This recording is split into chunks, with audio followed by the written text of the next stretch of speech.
So in Singapore, we have a very highly diverse, capable, and an inspirational group of founders. Many of them are sitting here. Could you tell us why Singapore is so interested in founders and why Singapore is so interested in startups? Thanks a lot. I started my journey looking at the startup ecosystem in 2000. When we started going to Silicon Valley and seeing whether or not Singapore could have some version of a Silicon Valley. We got very excited around the year 2000, 2001, and as you can guess, what happened was the dot-com bust.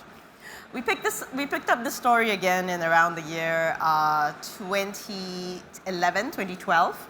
And I think with Block 71 and then the things that were done on Launchpad, I think our startup ecosystem really started to fly. So today we are home in Singapore to over 3,600 startups, in case you didn't know. Wow. Of which you have about 1,400 fintechs. And you're looking at about the funding, even in 2021, of about $11.5 billion, roughly. And that's actually quite a vibrant ecosystem. Why are we interested in startups? I think many of you will know that the EDB, the Economic Development Board, started out live as an organization set up to bring in foreign direct investment into Singapore. We were set up to bring MNCs, established companies, into Singapore. Hardly the kind of startups that are here today. But that was 61 years ago. And I think that over the course of 61 years, we've built a fairly thriving industry that is manufacturing, that is services, that is over 50,000 foreign companies here, providing a large amount of headquarter services as well as building products. After that amount of time, you've got to think that it's time to build globally leading businesses from Singapore. So a lot of what we're interested in is to build the next globally leading Singapore-based business. And by this, I don't mean that it has to be a business owned by a Singaporean. By this, I don't mean that you're entirely focused on only the Singapore domestic market. Because I think we all know that our domestic market is so small, you have to be global from day one. So what we are looking for is a Singapore-based business with the ambition to conquer the globe, with the ambition to provide the kind of product that will sell in many locations and to be a unicorn or the sort of the next big thing. And for this, we started to do a number of things. One of them was with our existing MNCs. We started corporate venture building programs so that they would create companies that were orthogonal to their current business. So not the same thing they were currently in, but that they were willing to invest in. And we've created with them about 70 plus of these companies in the last 2 to 3 years alone. And this has been very exciting for us. We've also now started to look at what we consider to be serial founders. Global founders who have scaled before, who are looking for their next business, or were in the founding team of a startup that became a unicorn, IPO'd, exited in a fairly nicely scaled manner. And now they want to do their own thing. And would they like to do that in Singapore? Because we do believe that a lot of these founders have the experience and also the ambition to go big and have learned a lot of the lessons along the way. So it's like possibly a flower which you can then take the petals off and they become a seed by themselves and they can grow. Yes, but you can take the petals off a flower. That's not the bit that grows. Yeah. Yeah, okay. Yeah. All right. So, Jackie, what is it that entrepreneurs and founders should look for when they come into Singapore and say, okay, how do I get started? How do you get started? I mean, I think the first thing is, I do get a lot of these questions, like, why Singapore? Why should I move to Singapore and take my nascent startup? Well, frankly, just the idea I had in my head. So we're looking at a really established founder with an idea in his head, or a startup that is a stub, which is at a really pre-seed stage, and why would they want to come to Singapore?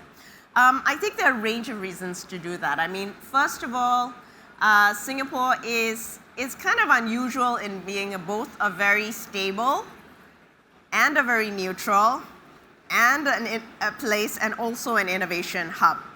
So usually you find either a country is a safe haven, or it's neutral, or it's an innovation hub. And I think Singapore has over the years managed to couple all of these attributes. So we're number one in terms of ease of doing business on a lot of surveys. It's super easy to set up a company here. We've made it increasingly easy to get talent here. Make it increasingly easy for you to both access local talent as well as much faster in terms of processing for you to get foreign employees if you so need it. So we've made it easy to start a business, to get your first key hires in, and at the same time, access what I consider to be one of the fastest growing and most promising markets in the world, and that's Southeast Asia. So I know many of you are already keeping your eye out on Southeast Asia as a market and a production base. It's probably still the best time. We just launched a digital economy report recently, yesterday. The Southeast Asian digital economy is now $200 billion. And that number was supposed to have been reached in 2025, but it was reached in 2022. It was 3 years ahead of schedule, which means that the new target is much higher, possibly all the way to, it's more like a 600 billion market by 2030. Southeast Asia's got 650 to 700 million people, and of which they're mostly young. 60% of the consumers in Southeast Asia are under the age of 35.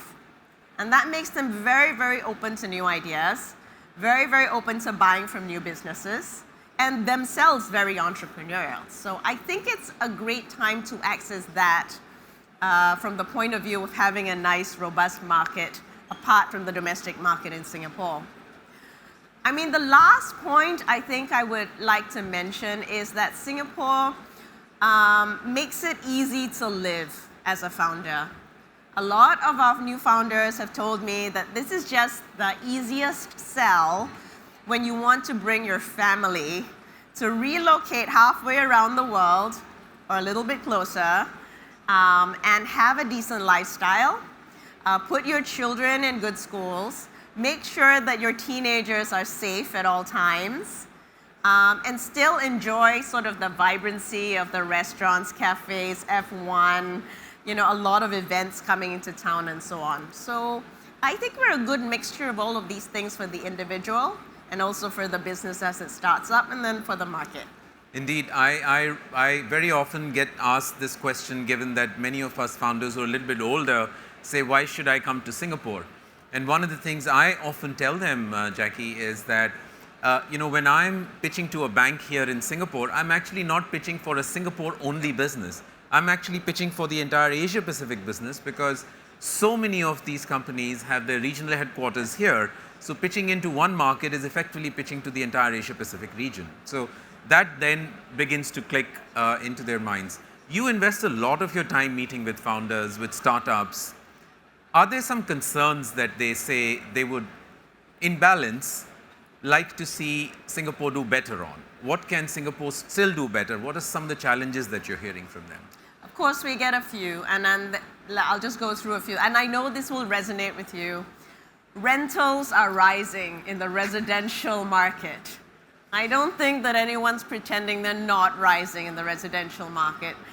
Some condominium landlords have raised their rentals by 30-40% over the course of the last year. I thought I'd just hit that straight on because many of you may ask, okay, so you're with the government, so when is it going to taper off? This is quite interesting because the things that bother people change every 6 months, I've noticed. 6 months ago was, we can't get talent. 6 months before that was, there's COVID restrictions. But I noticed they do change every 6 months. The reason why rentals are so high right now in residential is actually, it's not necessarily a structural factor. It's actually a confluence of things that happened recently. And that's a big supply crunch on construction workers, and then a big demand increase. So the big supply crunch was COVID related. So when COVID struck, I think a lot of our construction workers who lived in dormitories were the first to get COVID. So they all got locked down, and it's like no projects could get built for about 2 years. And so suddenly, now they're all coming back in, and we went back to full strength, or good news, we went back to full strength in the construction workforce in April. So we should be seeing a lot of new supply in the residential market by next year. And that should build up to 2024. So I'm really putting some hopes on that. The other big factor, of course, I think maybe many of you do know, we did get a lot of people come into Singapore, whether it was from the West, whether it was from Western countries, or from India, or from China, or from Northeast Asia, and so on. So that also put a little bit of strain. But I think that the supply increases should ease off the market a little bit in the months and years to come. The other one that sometimes they tell me about is talent. Yes. So I've mentioned Yes. the talent question. I used to run a software development team in GovTech, which is like my startup some time ago. Built it up from 12. There are actually 3,000 now. And it wasn't easy to hire.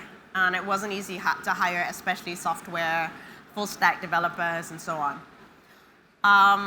I won't say that it's very easy now, but I think a lot of measures have been put in place to make it easier to hire.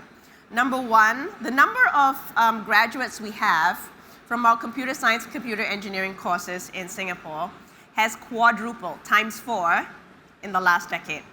So at all points of time, people are going in, young people are going in to do computer science, computer engineering, data engineering, and they're coming out with great degrees, and now they are almost the cream of the crop. Computer science and computer engineering is the second most popular subject in the university, which means they have the highest scores.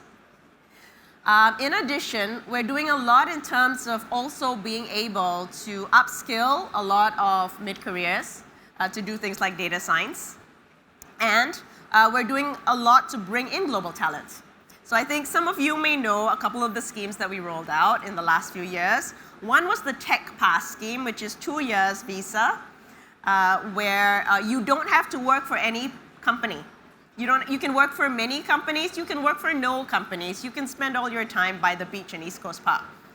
But if you have a certain caliber, if you are a CTO, for example, or someone fairly decent in lead engineer in the profession, and work for a tech company, you could have applied for the Tech Pass. We've got already over 250 people who are on the Tech Pass, and they have very good things to say about it.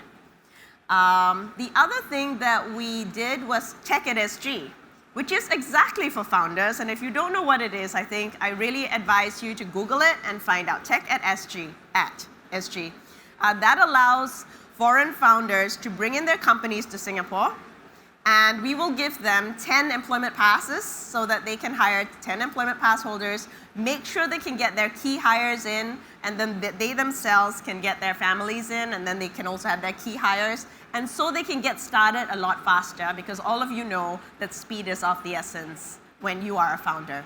So Tech at SG has also been an incredibly well-received program. More recently, we have something called the One Pass.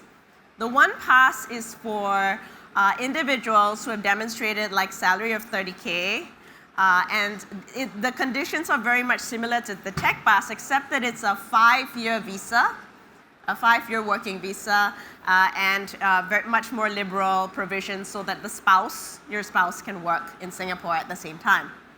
So we are looking for individuals, and even if you don't earn 30,000, but you have stock options or equity and so on, we will definitely consider you for this scheme. So we are really encouraging applications for the One Pass, and that will be available on websites. And official applications start on the 1st of January 2023. So we are looking for good founders to take part in our One Pass scheme. Wow, I didn't know that stock options could also be valued into the Tech Pass. Yes. Oh, that's very encouraging. That's very encouraging. Okay, so if there are the One Pass. The One Pass, sorry. Yes. Now, if there are founders that are looking to move here, what sort of advice would you give them that when they come here, what is it that they should do? What I think they should do is to really sort of keep an open mind. Keep an open mind about which markets they're going into. Keep an open mind about their product as it pivots. Keep an open mind about who they want to hire in case of for diversity. Singapore really does value diverse teams. So if you're able to hire and groom a pretty diverse team, we don't require them all to be Singaporeans, but we are looking for a multiplicity of nationalities, genders, and sort of really giving the kind of flavor that you actually need to make your startup representative of your customer and to make that work. So we are looking for the ability to form diverse teams, the ability to really think about, especially if you're dealing with Southeast Asia, and all the countries in Southeast Asia right now on a serious pro-growth path. They're very, very much pro-market. And you've never seen them as pro-market as they are today. But they're all very different. So you have to pivot your product quite a bit as you move along. And the last piece of advice is to take full advantage of a very, very vibrant capital market. Singapore has an extremely healthy venture capital and private equity scene. So even with the big pullback in tech, I think a lot of them are looking at maybe more reasonable valuations to come in. So what we are seeing is a lot of funds that raised in 2020 and 2021, and they have 8 years to deploy. A lot of funds interested in early stage now, more interested in early stage than in growth stage. So if you're in early stage, this is a good time for you. All you need is a good product market fit and a sort of sense that you're going to go on this path to profitability. So there's we have 300 VCs and PEs in Singapore. And to be very honest, we also have a large amount of funds coming in from our family office scene, which has grown from 300 in 2020 to 700 family offices in 2021. And it's already the end of 2022, so I can only tell you the number is very different by now. These have become LPs in funds. These have started to invest directly in some promising startups. So if you are a promising startup, just know that there are sources of funds available from 300 VCs, PEs, many, many family offices, and many other sources of venture debt as well. Well, that's very nice to know. Jackie, we are all having exceptional founders here talking about nuggets from their own journeys, from their own careers, from their experiences as startups. Would you like to share one or two nuggets from your own career, from your own journey that maybe startups and founders could benefit from? I have to be very honest with you. I'm not a startup founder. I mean, I have never personally put myself entirely on the line to set up something from absolute scratch. But I have great respect for everything that you're doing, and I think I've hung out with enough founders and told enough founders that their idea would never work, only to find myself dealing with a unicorn many years later and buying their product. So, I mean, the closest that I've come, and I think it's kind of instructive, as I've mentioned, I started a statutory board from scratch with a software development team of 12 that they told me that no one would ever use, that told me that it would be very difficult to scale this, and that sort of proof of, the proofs were not quite in existence. So I think what I have to say to you from having built something from a 12-man team and maybe one or two products, one of which was called SingPass, by the way, to something that became quite essential during the COVID pandemic, because it was the basis for all our vaccination certs, it was the basis for all our entry and management of our healthcare management system during COVID, is not to have a really thick skin. Yeah.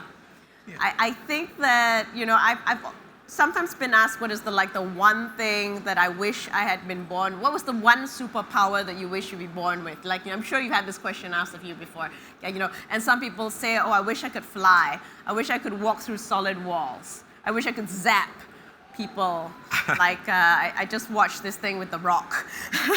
He had amazing superpowers. And I've always ever said I only wanted one thing, and that's from my journey with GovTech. And that's a thicker skin than anyone else. So if you are a startup founder, I wish you a thick skin. I wish you the thickening of your current skin. And I wish you all success Great. In that journey. Jackie, thank you very much for your wisdom, for sharing all things that entrepreneurs can take benefit of and relocate here or locate their head offices here.